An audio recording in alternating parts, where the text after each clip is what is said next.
এই যে পাপড়ি চাট বানানোর ভিডিওটা দেখে তোমরা হয়তো অনেকেই ভাবতে পারো যে আমি আবার কোথায় কোন মেলায় চলে গেলাম।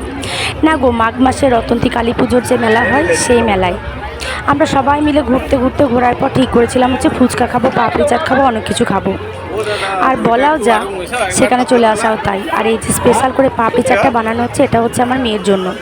আর জানো তো, এই যে আমরা সবাই মিলে আনন্দ করে খাচ্ছি, আজকে খাওয়াচ্ছে কিন্তু তোমাদের আমাদের সবার প্রিয়, তোমরা সবাই চেনো, দীনবন্ধু নাগ, মানে যাকে আমি বলি বন্ধু দাদা। বন্ধু দাদা কিন্তু আমাদের বোনদেরকে সবাইকে খাওয়াচ্ছে। আর এখান থেকে তো বাবিনের কাছে রিভিউ নিচ্ছে যে স্পেশাল পাপড়ি চাট কেমন হয়েছে।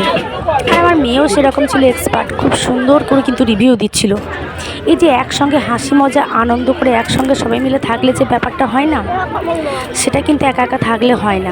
তাই তো এগুলো ক্যামেরাবন্দি করে রাখা, যাতে এই কাছের মানুষগুলো যেন দূরে চলে যেতে না পারে। এই ভিডিওগুলো দেখে তাদের টানে যেন আবার তাদের কাছে ছুটে যেতে পারে ঠিক টাইমে।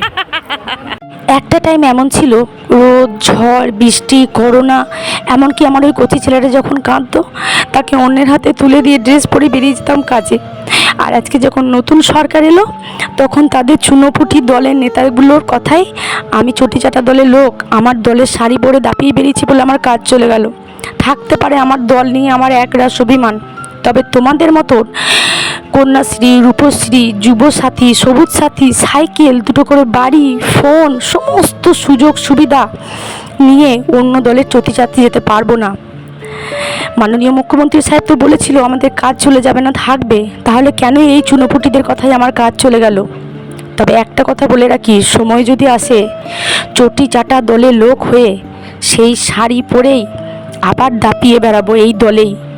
তবুও তোমাদের মতো সমস্ত সুযোগ সুবিধা এক দলের নিয়ে আর এক দলের চটি চাটতে যাব না।